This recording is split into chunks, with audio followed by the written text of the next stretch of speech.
ಈ ಬದುಕಿನ ಅಡೆತಡೆ ಸರಿಸುತ್ತಲಿ, ಈ ಬದುಕಿಗೆ ಭರವಸೆ ಬರೆಯುತ್ತಲಿ.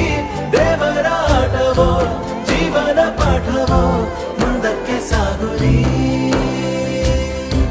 ಈ ಮನಸ್ಸಿನ